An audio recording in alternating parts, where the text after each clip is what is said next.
ပစ္စည်းတွေလူယူသွားတယ်ဗျာဆိုင်ကယ်တွေစိုးလေးဆိုတဲ့ကောင်မင်းလည်းအမေသားပဲနော်မမိုးကလည်းအမေသမီးပဲ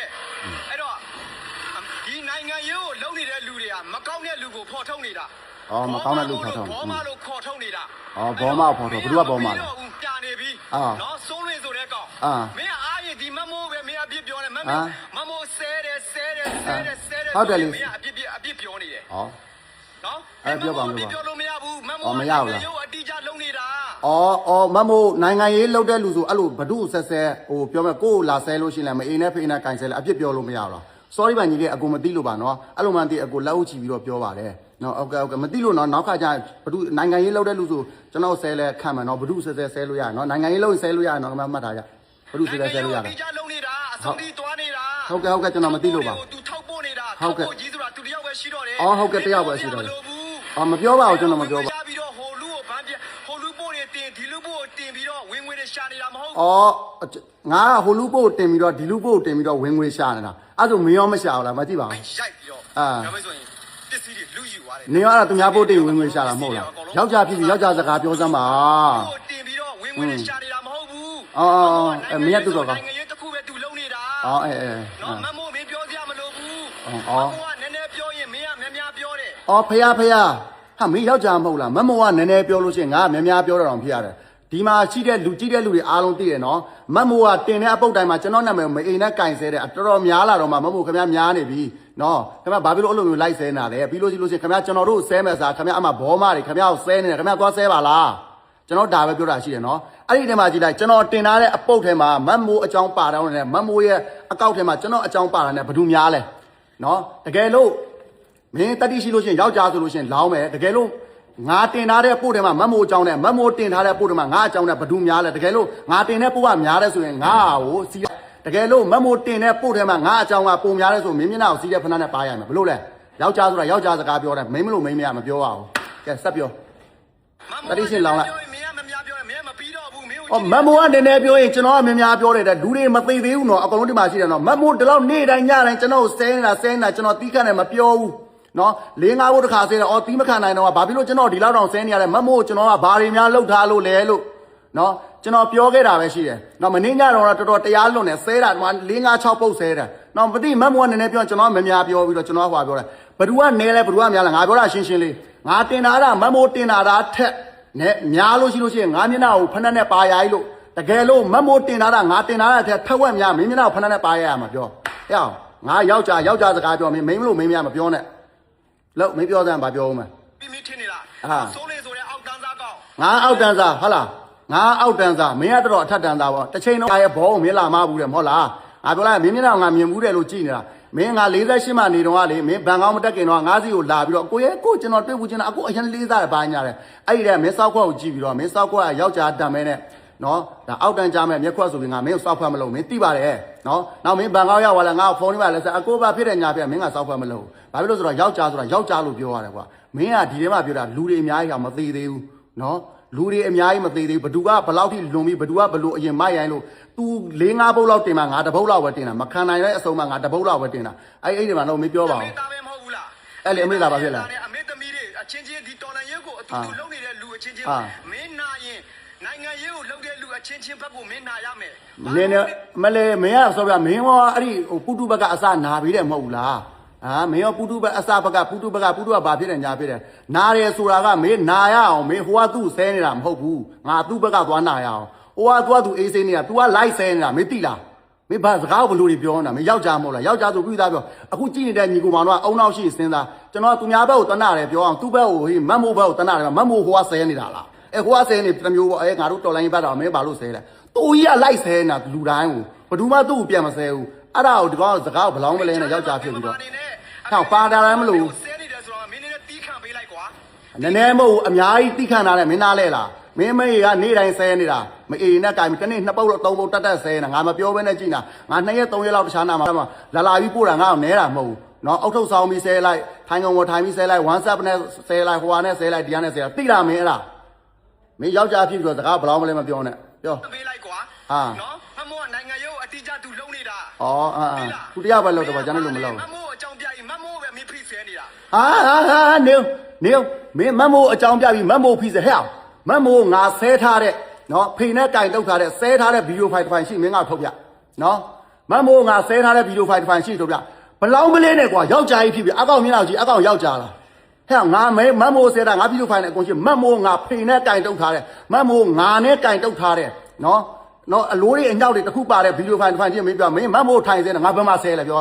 ာငါ့ကိုဒီလောက်ဖေတွေနဲ့ဒီလိုပြောမဲ့ဆိုလို့ရှိရင်ရားစရာမရှိအောင်ဆဲတာမှာခင်ဗျာမမရိုင်းနေခင်ဗျာအဲ့လောက်ထိကျွန်တော်လိုက်ဆင်းနေတာခင်ဗျာကျုပ်ဘာလောက်ထားလို့လဲပဲပြောတာနော်မင်းကယောက်ျားဖြစ်ပြီးတော့ဗဇက်ကဖာတယ်မပါဇက်နဲ့ကွာငါအဲ့လောက်ပဲပြောချင်တယ်မင်းကိုနော်အဲ့ဒါကြတရားလုံးနေဒီကိုမောင်နှမပြည့်တယ်ကျွန်တော်မတ်မိုးဆဲထားတဲ့ဖိုင်ရှိလားပြောဟာမင်းယောက်ျားဆိုယောက်ျားစကားပြောအားကြောင့်မင်းဟိုစသငါ့ကိုလာခဲ့တယ်မင်းစောက်ဖတ်မလို့တာမင်းအဲ့ဒီစောက်ကျင့်နေကြအောင်ငါစောက်ဖတ်မလို့တာဟာငါတို့ကယောက်ျားဆိုယောက်ျားလိုပဲပြောတယ်ယောက်ျားအလုပ်ပဲလုပ်တယ်နော်မမိုးထုတ်သမျှအရာတွေမမိုးပေါ်ထုတ်တဲ့အရာတွေကအမှန်ကန်နေကြီးပဲဒါပေမဲ့ तू ကဆဲတာတခုပဲရှိလို့ तू ကိုငါတို့လည်းထောက်ပြနေတယ်အစဲလေးလေးနည်းနည်း short လုံးစရာရှိတာရှက်လို့ဆက်လို့ तू ထုတ်သမျှအရာတွေကအကုန်မှန်တယ်နော် तू အစဲလေးတွေပဲငါတို့ short ခိုင်းနေတာမင်းကဘာလဲမမိုးမင်းကဗန်းပြမပြီးတော့ဘူးဟဲ့မတ်မိုးဗန်းပြရအောင်မင်းစောက်စင်းတာငါပြောပြလိုက်မယ်နော်မတ်မိုးဗန်းပြရအောင်ငါစောက်စင်းမတ်မိုးဗန်းပြမယ်စောက်စင်းတာမင်းမတ်မိုးရဲ့အပေါနော်ငါအကောက်တစ်ကောက်တည်းလာရှင်ကြည့်အောင်ဒါမင်းလည်းငါစိန်ခေါ်တယ်မင်းအကောက်ဘယ်နှကောက်ရှိလဲပေါင်းလိုက်ငါအကောက်တစ်ကောက်ရဲ့ follower ပဲလာရှင်ကြည့်အောင်နော်ဗန်းပြတယ်ဆိုတာမင်းတို့စောက်စင်းငါဗန်းပြမယ်စောက်စင်းတာမတရားသူများကိုဆဲနေလို့ကောင်လေးကအကူကြီးလာတောင်းလို့ငါဂျားတဲ့ကနေပြီးတော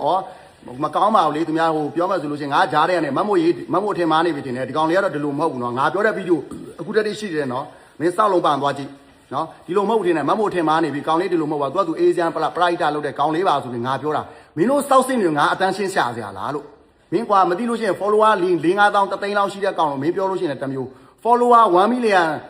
TikTok မှာဆိုလို့ရှိရင်1 million ကျော်တယ်ပြီးလို့ရှိရင် Facebook မှာဆိုရင်ဒါတော့ TikTok အကောင့်ခဏပြတ်လို့နော် Facebook မှာဆိုလို့ရှိရင် follower 9 သိန်း 8 သိန်းရှိတဲ့ကောင်မင်းအတန်းရှင်းချတယ်ပြောအောင်မင်းတို့အဆင့်ကငါအောက်ဆင်းပြီးအတန်းရှင်းရှာစရာလားလို့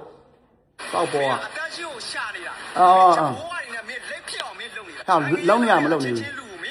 မင်းကပြောမေးဆိုရင်မနာဘဲနဲ့မင်းကဟိုဘက်လူဘာမဟုတ်တဲ့လူတွေမင်းသွားနာနေငါနာတယ်ပြောအောင်ဘ누구ဘက်ကနာနေလဲငါကသူ့မဟုတ်တဲ့အကြောင်းပဲပြောတာဒီနော်မတ်မိုးဘက်ကနာရအောင်ဟိုကနေဘ누구မှမတ်မိုးလာမဆဲနေသူပဲပတ်ပြီးလိုက်ဆဲနေတာသိလားမင်းယောက်ျားဖြစ်ပြီးစကားကိုမင်းဘလောက်ပြောင်းမြမပြောနဲ့အမှန်ကန်လုံးနေတာကျန်တဲ့လူကအကြံဖန်နေကွာဟုတ်လားအစဲပဲ तू ကငင်းဖြစ်လို့ तू အစဲလေးတွေငါတို့လည်းရှော့ခိုင်းနေတယ်မမိုးလည်းငါ့ကိုတက်ပြီး तू ပြောထားတာပဲဒါပေမဲ့ငါမနာဘူးမင်းတည့်ရထူတာအရာတွေကအားလုံးကမှန်တယ်ကဲအဲ့ဒါဆိုလို့ရှိရင်မင်းပြောတဲ့ပုံစံကနော်အဲ့ဒါဆိုလို့ရှိရင်မင်းပြောတဲ့ပုံစံကနော်ပုတုကဘောမပေါ့နော်မင်းပြောတဲ့ပုံစံဆိုပုတုကဘောမအားဆိုမှန်သွားပြီပုတုကပရိုက်တာငွေခိုးတယ်ဘောမโอเคနော်ဒါမင်းပထမတော့ကမင်းပုစုကိုမင်းကာကွယ်ပြီးတော့မင်းကိုယ်တိုင်ပြောခဲ့ပြီးတယ်နော်ပုတုကတွတ်သူရိုးရိုးသားသားပြောရဲဆိုအခုမင်းပြောတဲ့ပုံစံပုတုကဘောမနော်မင်းသူများတော့ပြောတာမင်းကြတော့ကြော်ညာတွေဝင်လို့ကွာနော်ကြော်ညာတွေဝင်လို့မင်းလည်းတန့်ရှင်းရှာတာမဟုတ်ဘူးမင်းကြတော့ကြော်ညာတွေဝင်အားလုံးကမှန်တယ်ဟုတ်ပြီနိုင်ငံရေးကိုအတိအကျလုပ်နေတာဟိုလူဗန်းပြအတန်းရှင်းရှာဒီလူကိုဗန်းပြအတန်းရှင်းရှာတဲ့မ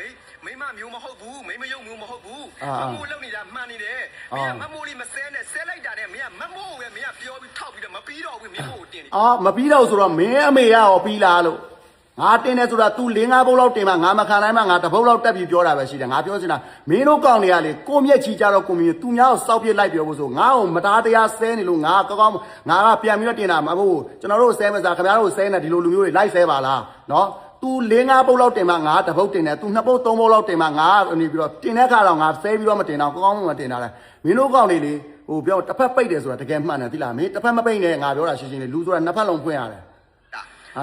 ်မင်းခွေးဆက်ခင်းပြီးတော့မင်းလောက်ရက်တွေမင်းရက်တင်တာမင်းရက်ငါခွေးဆက်ခင်းတယ်ဘယ်ခွေးဆက်ခင်းတာလဲဘာခွေးဆက်ခင်းရုပ်တဲ့လောက်ရက်တွေရက်တန်ရက်အောင်ဆိုဘာရတာမင်းအမေကိုသွားရက်ခိုင်းငါအေးစေးငါနေတာမင်းအမေလာလိုက်ဆဲနေတာသဘောပေါက်လားမင်းတို့တရက်ခိုင်းမင်းကပြောမလို့အမေသားမဟုတ်တော့တစ်ချိန်တော့မင်းကအမေသားဆိုပြီးမင်းငါတို့ကလေးစားခဲ့ရတာဘာလေးစားမင်းဘယ်သူကလေးစားခိုင်းလဲနော်အခုနေအမေသားမဟုတ်တော့မင်းတို့ကောင်းတွေကဘာလဲတလားကိုနဲ့မတူကိုရန်သူနော်လူဆိုတာမှားရင်မှားတယ်မှန်ရင်မှန်တယ်ပြောရမယ်ကွာနော်အဲ့ဒါကိုပြောတာပါမင်းတို့ကောင်လည်းလက်မခံနိုင်ဒါမို့ပြောမယ်ဆိုရင်တော်လိုင်းရေးပတ်တော်သားချင်းချင်းပြောလို့ရှိလို့ရှိရင်ဘောမနဲ့ပြောနေအောင်နော်မင်းတို့ကောင်တွေဘလောက်ထိလောက်တယ်ငါပြောမှာမင်းတော်လိုင်းမှာမင်းဘလောက်လှူဘူးလဲမင်းအဲ့ထဲကပတ်စံနဲ့မင်းဘလောက်လှူဘူးလဲမေးတာပဲဖြေလိုက်မင်းစောက်ကြည့်စောက်ကျင်နဲ့လာပြောနေအောင်ဟဲ့အောင်ငါပြောလိုက်ဟိုမင်းလေးဘက်ထောက်ပြီးဝင်လာပြီးတော့အာကောင်သိမ့်မကျင်နဲ့တလားငါနားတယ်ဆိုတာမင်းတို့လောက်တာတဲ့တော့အများကြီးရှိတယ်ငါမှအခုထုတ်ပြလာလို့ဆိုမနေ့ကတော့မှငါမှအခုဒီမှာဒဏ်ရာရတဲ့ PDF ရဲဘော်တွေ ကူညီလာတောင်းတာတပုံကြီးပဲအကူညီလာတောင်းတာကူညီထားတဲ့တပုံကြီးပဲ line ပေါ်ချမပြတယ်ပဲရှိတယ်မင်းတို့ line ပေါ်မှာအားကျဲတယ်ဆိုရအောင်ငါတို့အရင်တော့လှုပ်လာခဲ့တဲ့ဥစ္စာတွေဒါပေမဲ့အားကျဲတဲ့အလုပ်ကဘာမှသုံးစားလို့မရလို့နော်အားကျဲတာဘာမှမထူးဟာကိုကလှုပ်เสียရှိတာလှုပ်တာပဲကောင်းတယ်ဆိုလှုပ်နေတာဟုတ်လားမင်းတို့ကနေစောက်ဟိုလူပေါင်းမောကနေတိတ်ပြီးတော့အခုကမင်းကဘာလဲနော်မင်းကချန်စီယိုခွားတိုင်နေတဲ့လူသားမျိုးမင်းကငါချန်စီယိုခွားတိုင်တယ်ဟုတ်လားကိုနာလဲမင်းကပြောချင်တယ်ဘယ်ဘောမပေါက်နာလဲဘယ်သူကဘောမလဲပြောချင်ဘာပုထုကဘောမလဲဘယ်နာမှမလဲမင်းပြောချင်မင်းတက်တိထက်ထက်နဲ့ချပြပုထုဘောမဆိုမင်းတက်တိထက်ထက်နဲ့ချပြမင်းဘာကောင်လဲယောက်ျားဖြစ်ပြီးတော့ဟိုစောက်ရှက်မရှိဖျောက်ဘောမလားမမလားဆိုအိမ်ကငါမိမကို passport စာအုပ်သွားလို့တော့လုပ်လို့မရမင်းအခုပါနေနေလဲဟာငါမေးတာဖြစ်မင်းအခုပါနေနေလဲမင်းစီးရလား passport လားမင်းပါကင်တာလဲဟဲ့တော်လန်ရေးလုပ်တဲ့လူဆိုဘယ်စီအိုင်မှာဘယ် passport မှာဘာမှလုပ်လို့မရအောင်နားလဲလားအဲ့ဒါမင်းနော်မင်းကိုဘာကင်တာလဲဆိုတာအရင်မေးကြည့်လိုက်နော်အဲ့ဒါပြီးငါလည်းပြောငါအိမ်ကမိန်းမတော်စီအိုင်စာအုပ်လုပ်ပြီးတာဘောမလားမမလားဆိုလုပ်လို့မရလို့ဗီဒီယိုဖိုင်မှာတင်ထားတယ်မင်းကြည့်လိုက်တော့ပေါက်လားအခုမင်းဘာနဲ့နေလဲဆိုကိုပြန်စဉ်းစားကြည့်နော်တကယ်တော်လန်ရေးလုပ်တယ်တကယ်တော်လန်ရေးထဲမှာထိရောက်လုပ်ခဲ့တဲ့လူဆိုဘယ်သူကမှမလုပ်ပေးဘူးနော်အဲ့ဒါကိုစောက်စင်ကိုပြန်ကြည့်ချင်လို့ရှိရင်မင်းကင်တာတဲ့စာအုပ်တယ်မင်းကင်တာတဲ့အထောက်ထောင်မင်းပြန်ကြည့်ပြီးတော့ကိုစောက်စင်ကိုခွဲကြလိုက်နော်အမေသားသမီးဖက်ကိုမင်းနိုင်မင်းအမေသားသမီးဖက်ကိုမင်းဝိုင်းပြီးတော့မထောက်ခံမင်းနဲ့မင်းဘောမဖက်ကိုမင်းနာပြီးလူတကာကိုလိုက်ဆဲနေတော့ငါထောက်ခံဒါတွေကမင်းတရားလုံနေပြီမင်းလုံရက်တွေမင်းအော်ငါပဲတရားလုံရတယ်တဲ့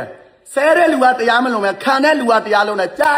ရလားနော်ကြားလုံးမကောင်းကြသေးရဆဲတဲ့လူကတရားမလုံဘူးတဲ့ဆဲတာကိုခံမရပြီးတော့မခံရနိုင်လို့ကျုပ်ဘာဖြစ်လို့ဆဲလဲခင်ဗျားဆဲတာတော်သိပြီလို့ပြောတဲ့လူကတရားလုံနေတဲ့ဟေးအဲ့လိုတော့အော်ကြီးလိုက်ချင်နေတယ်ရအောင်နော်ဆိုတဲ့အောက်တန်းစားကောင်တော့မင်းငါအောက်တန်းစားဟဲ့အောင်ငါအောက်တန်းစားဆိုမင်းကငါတဲ့ပို့ဆိုးတဲ့ကောင်ပဲနော်ငါဘာမှမရှိတဲ့ဘွားနေပြီးတော့မင်းထက်ဆယ်စားအစားတရားတာတဲ့ဘွားကိုပြန်လုပ်ပြီးတော့ရလာတာမင်းကအခုချိန်ထိကိုဒီလားပဲငါဒါအောက်တန်းစားဆိုမင်းလိုကောင်မျိုးဟိုအဝေစီရောက်နေပြီဘောပေါက်လားမင်းကထက်တန်းစားဟုတ်လားနော်မင်းကတရားရှိမင်းနာမှာမဟုတ်ဘက်ကိုမမို့မင်းနာရဟာနာရအောင်သူ့သူများလာဆဲနေတာမှမဟုတ်တာနော်မင်းမပြီးတော့ဘူးမပြီးတာမင်းမေအောက်တန်းစားကောင်မအေးလို့မင်းအောက်တန်းစား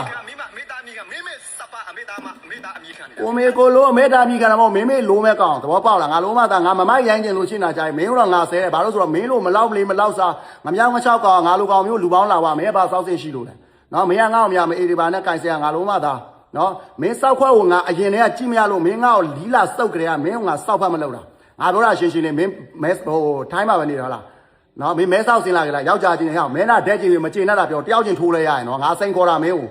နော်ရှင်းရှင်းလေးလိုင်းဘောအားချောင်းနေဆိုတာယောက်ျားလုံးမဟုတ်ဟဲ့မင်းလည်းထိုင်းနိုင်ငံမှာနေတာငါလည်းထိုင်းနိုင်ငံမှာနေတာနော်မင်းငါတဲ့အများကြီးပုံနေတယ်နော်အေးမင်းမလဲငါလဲပဲတတိရှိလို့ရှိရင်မဲဆောက်စင်လာရင်ငါတော့ဘယ်မှမသွားနိုင်ဘာလို့လဲငါဆောက်လို့ရှိတယ်မင်းတို့ကောင်လိုမျိုးအားရနေတာမဟုတ်ဘူးနော်တတိရှိရင်တယောက်ချင်းစိန်ခေါ်ပြီးထိုးတယ်အေး10 second ကိုပြီးငါမင်းကိုထိုးမယ်လို့ပြောရနော်မဲဆောက်မှာချင်းယုံမှာလက်ဝဲယုံရှိတယ်နော်လက်ဝဲယုံပေါ်တက်ပြီးထိုးလို့ရတယ်ကွင်းနော်အဲ့ဒါမှမဟုတ်ပဲနဲ့မင်းထပ်ပြီးတော့ line ပေါ်မှာမင်းအားချောင်းမယ်မင်းအတန်ရှေ့ရှာနာမင်းအခုဆိုလို့ရှိရင်မင်းပတ်စံနေမနေရပါဘူးမင်းတင်လာတဲ့ဗီဒီယိုနော်ကိုနိုင်ကြတော့လေသူများအတန်ရှေ့ရှာပြီးပတ်စံရှာတယ်အဲ့ဒါပြီးလို့ရှိရင်ကိုကမသိသူတော်ကောင်းလို့ပဲနော်ပြောမင်းအမေသားသမီးအစ်စ်မင်းမဟုတ်သေးဘူးမင်းကတော့အစ်စ်ပေါ့မင်းကအစ်စ်ပေါ့ဟုတ်လားဘောမတဲ့စင်းရင်နဲ့မင်းဝင်နေပြီဟောငါဘောမမပြီးတော့ဘူးမင်းတနေ့ရက်တင်တော်တော်ဟာတော့မင်းသွားပြောရည်စကားမင်းသားသမီးချင်းဟိုကအမှန်ကန်လုံနေတာမမိုးကမမိုးအမှန်ကန်လုံနေတာမမိုးကအလူငွေတပြားတစ်ချက်မှစားတာထဲမှာ तू မပါဘူးစားတာမစားမင်းတို့စောက်ကြောင်းအမေနဲ့တူနေတာတော့အမေသိတာပေါ့နိုင်ငံရေးကိုလုံနေတာအမျိုးသမီးစံပြခေါင်းဆောင်ဆိုတာမဟုတ်ဘူးပဲရှိတော့တယ်အဲ့လိုစံပြခေါင်းဆောင်နိုင်ငံရေးလုံနေလူတိုင်းလိုက်ဆဲလို့ရတယ်အဲ့လိုလားမှတ်ထားတော့ညီကောင်မတို့အားလုံးမှတ်ထားနိုင်ငံရေးကိုလုံနေကြိုက်တဲ့လူဆဲလို့ရတယ်အဖြစ်သွားတင်လို့မရအောင်နော်နိုင်ငံရေးလုံနေဒေါ်လာရေးကိုကူညီလို့စေခင်ဗျာကြိုက်တဲ့လူဆဲကြိုက်တဲ့လူမအင်းနဲ့ကင်တော့ကြိုက်တဲ့လူပြောဘာမှမဖြစ်ဘူးနော်အဲ့ဒါမှတ်ထားနော်အဲ့ဒါမှတ်ထား sorry ကျွန်တော်တို့လည်းပထမအဲ့လိုမှမသိလို့နိုင်ငံရေးလုံကြိုက်တဲ့လူဆဲလို့ရတယ်ဆိုကျွန်တော်လည်းပြန်မဆဲဘူးလေမသိဟိုကိုလာဆဲတော့ကိုလည်းစိတ်မကောင်းတော့ပြန်ပြောမိတာအဲ့လိုပြောလို့မရအောင်ထင်မပြောဘူးလေနော်ပြောလို့အဲ့လိုမျိုးနိုင်ငံရေးလုံရင်ကြိုက်တဲ့လူဆဲလို့ရပြန်ဆဲလို့မရအောင်နော်မှတ်ထားမယ်မင်းကမထောက်ခံပဲမင်းကတန်းစင်းရှာမပြီးတော့ဒီပုတုပတ်ပဲမင်းနားငါပုတုနဲ့သူနဲ့ပြဿနာဖြစ်ရင်သူ့ဘာသူရှင်းသွားလိုက်မယ်မင်းဝင်ပါစရာမလိုဘူးဝင်ပါစရာမလိုဘူးမင်းမေအဲ့ဒါဆိုငါအကြောင်းမပြောနဲ့လေထက်ပြီးတော့မင်းမေကငါ့ကိုဗီဒီယိုထဲမှာနာမည်ဆိုးလင်းမအေးလို့ဆိုးလင်းဆိုတာထပ်နေရောပဲဟုတ်လားမဟုတ်လားပြောမင်းယောက်ျားဖြစ်ပြီးစကားဘလောင်းမလဲမပြောနဲ့နော်ခွင့်လို့ပေးဟာခွင့်လို့တော့ပေးရမှာမင်းနားလဲလိုက်နော်ငါလီပြောတာမပြီးတော့ဘူးဟိုမင်းတို့ကောင်းနေသူမင်းမိတွေကြမပြောဘူးမပြီးနိုင်တော့ဘူးမင်းမိတွေလားမင်းသားသမီးချင်းကိုမလာဘဲနဲ့မင်းဟိုလူပေါ့မင်းသွားနာရဟိုကသူ့ဆဲနေတာလာ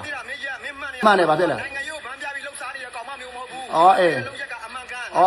်အေးထောက်ခံမင်းမိုင်ထောက်ခံငါဘာလို့ရမလဲလီ မပြီးတော့ဘူးမင်းတို့မျိုးဟိုလူဗန်းပြဒီလူဗန်းပြဟိုလူအတန်းချင်းရှာဒီလူအတန်းချင်းရှာပြီးဝင်ဝင်ရှာနေတဲ့မိမမျိုးအောင်းမင်းနေလား အော်ငါဟိုလူဗန်းပြဒီလူတာမင်းကသူ့တော်ကောင်းအမကြည့်ပါအောင်အမကြည့်ပါအောင် အကောင်လုံးလူယူသွားတာ အမကြီးအမသူများအကြောင်းပြောနေမဟုတ်လားမင်းကယောက်ျားဖြစ်ပြီးတော့နော်ယောက်ျားဖြစ်ပြီးတော့မင်းလည်းသူများအကြောင်းပြောပြီးမင်းလည်းဝင်ရတဲ့ဥစ္စာနဲ့ပတ်စံရှာတာဟုတ်လားမဟုတ်လားမင်းချိန်လိုက်မင်းပွဲကအခုကြောင်ညာဝင်တာကိုနိုင်ကလည်းသူများအကြောင်းပြောပြီးအတန်းရှင်းရှာတယ်မင်းကလေဘူချင်းတင်းနဲ့စားမယ်ကောင်သိလားကိုနိုင်ကြတယ်စောက်ချင်မကောင်သူများအကြောင်းပြောတာပဲဒီလိုပဲ line မှာဟိုမှာကိုတွေးတဲ့အရာလေးတွေကိုလိုက်ပြီးတော့ဝေဖန်ပြီးတော့ထောက်ပြမင်းလည်းအဲ့လိုလုပ်နာမဟုတ်လားပတ်စံရှာနာမဟုတ်လားဟမ်မင်းသူများကြတော့ပြောပြီးတော့မင်းဘူချင်းတော့တင်းနဲ့စားမယ်ကောင်တလားကိုကြတော့လည်းဒီစောက်လုပ်ပဲလုပ်တာပြီးရင်သူများကြတော့ပြောမင်းပြော အောင်းမင်းနေလား နော်မပြီးဘူးမပြီးနိုင်တော့ငါဒီဟိုမတ်မို့ပဲပြောနေတာမတ်မို့ပဲပြော မင်းအမေကငါ့ကိုပြောနေတာ ငါတို့မခံနိုင်ဘူးကွာ မခံနိုင်ပြေးလိုက်ကွာ မတ်မို့ကငါတို့လိုက်တယ်ကွာ လိုက်တယ်မင်းလိုက်ကွာငါဘာလုပ်ပြရမှာ လူဘက်ကငါတို့လိုက်တယ် အဲလိုက်ကွာဘာဖြစ်လို့လဲ ဘာဖြစ်လဲ ဘာဖြစ်လဲပြောလေ ဒီမပြီးဘူးမပြီးနိုင်မင်းရက်တယ်မင်းရက်တယ်မင်းရက် အော်ဖြစ်ရတယ်လားမင်းအမေသွားပြောအဲ့စကားမကြည့်ကြောညာဝင်နေသလားကြောညာဝင်နေနော်နောက်ပြီးဘာပြောသေးလဲမင်းနဲ့ငါပုံတင်လို့ရှိရင်မင်းထပ်ဆယ်ဆဲလဲလီးပဲမေးလို့ငါပြောရလိုက်မယ်နော်မင်းကိုနော်မင်းလိုကောင်မျိုးငါပြောလိုက်မင်းကဘာကောင်မှမဟုတ်တဲ့မင်းကငါမြောင်းငါချောင်းမင်းလိုကောင်မျိုးကငါ့ကိုဘာစောက်စင်မှမရှိဘူးပြောလို့ဥစားရအောင်ခွေးကြိုက်တာတဲ့နာတယ်ဟဲ့လားမင်းကအရင်တော့ငါဘောလာမားတဲ့ကောင်နော်ငါမင်းစောက်ခွက်ကြည့်ပြီးတဲ့ကောင်စောက်တဲ့မမှန်ဘူးဆိုငါစောက်ခွက်မလုပ်တာအားကြောင့်မို့ရှင်းရှင်းလေးမင်းထိုင်းမှနေတယ်နော်မင်းလည်းထိုင်းမှနေတယ်ငါလည်းထိုင်းမှနေတာမင်းကငါနောက်ဆုံးအနေနဲ့တခုပြောလိုက်မယ်နော်မင်းငါ့ကိုမဲဆောက်ဆင်းလာခဲ့ပြီးမျက်နှာချင်းဆိုင်ပြီးတယောက်ချင်းလာပြောတယောက်ချင်းထိုးလဲရတယ်ငါစိန်ခေါ်တာနော်တယောက်ချင်းထိုးမဲ့ဆိုလဲရတယ်တယောက်ချင်းမျက်နှာချင်းဆိုင်လာရှင်းလဲရတယ်နော် line မှာ order ဆိုတာယောက်ျားလုံးမဟုတ်မိမိုးကသူကဟို အော်စီမာနေတာဆိုတာ तू လဲလာလို့မရဘူး तू က तू အော်ပါစေအဲ့တော့ငါပြောတာရှင်းရှင်းလေးမင်းဒီဗီဒီယိုတွေ့လို့ရှိလို့ရှိရင်မင်းမဲဆောက်ဆင်းလာခဲ့တယောက်ချင်းထိုးမယ်ဒါမှမဟုတ်မျက်နှာချင်းဆိုင်လာရှင်းငါနဲ့နော်မင်းစီတော့ငါမသွားနိုင်ငါမှစောက်လို့ရှိတယ်မင်းတို့ကောင်ကစောက်လို့ရှိတာမဟုတ်ဘူးနော်အဲ့ဒါကြောင့်မို့လို့ဒါမှမဟုတ်ပဲတဲ့မင်းကအဲ့ဒါကိုမလုပ်ဝင်နဲ့မင်း line မှာထပ်ပြီးတော့အားချောင်းမယ်ဆိုလို့ရှိရင်မင်းကအတန်းရှင်းရှာတာအဲ့လိုနောက်တစ်ခါမင်းငါ့အကြောင်းတက်ပြီးတော့ငါမင်းကိုစိန်ခေါ်တားရက်နဲ့မင်းမလာဘူးဆိုလို့ရှိရင်မင်းထမိန်ဝတ်ထားနော်ထမိန်ဝတ်ပြီးတင်နော်နော်ညီကိုမောင်တို့ကလည်းဒီဗီဒီယိုဖိုင်ဒီကောင်တွေ့အောင် share သွားနော်ဘာလဲဆိုတော့ကျွန်တော်စိန်ခေါ်ပြီးသားပဲဒီကောင်ယောက်ျားစင်းဒါထိုင်းနိုင်ငံတနိုင်ငံထဲမှာနေတာပြောဟိုကမနဲ့စင်းလာညနေဒီမဲဆောက်ရောက်ပြီနော်လာရှင်းကျွန်တော်နဲ့လာရှင်းတယောက်ချင်းထိုးလဲရတယ်ကျွန်တော်စိန်ခေါ်ထားတယ်အဲ့ဒါမှစိန်ခေါ်ထားတယ်မှာဒီကောင်ကလာအပြင်မှာလာမတွေ့ရဘူးကျွန်တော်နဲ့တယောက်ချင်းလာမထိုးရဲပဲနဲ့ line မော့တင်မယ်ဆိုတော့အကောင်စောက်ချောက်လို့ခေါ်ကြပါလို့ကျွန်တော်ပြောချင်တယ်နော်မင်းအဲ့ဒါမှမဟုတ်ပဲမင်းငါ့ကိုငါးစီမလာပဲနဲ့လာမရှင်းပဲနဲ့မင်းငါနဲ့1 by 1လာမထိုးဘူးလားထိုးလဲရတယ်မထိုးပဲမင်းလာရှင်းလဲရတယ်နော်အဲ့လိုမျိုးမင်းအပြင်မှာလောက်တဲ့တိကျတဲ့ဥစ္စာတစ်ခုမလုပ်ပဲမင်းငါအကြောင်းကိုထပ်ပြီးတော့တင်မယ်ဆိုလို့ရှိရင်မင်းကနော်ငါမင်းကိုပြောမယ်မှတ်ရလိမ့်မယ်မင်းအတန်းရှင်းရှာတဲ့ကောင်မင်းအစ်စ်ဖြစ်သွားလိမ့်မယ်ငါမင်းစိန်ခေါ်တာနော်မဲဆောက်လာပြီးမင်းလာရှင်းမင်းပါလားမင်းဟိုကသွားခဲ့တဲ့48မှာဆင်းကျင်လဲရတယ်မဲဆောက်မှာဆင်းကျင်လဲရတယ်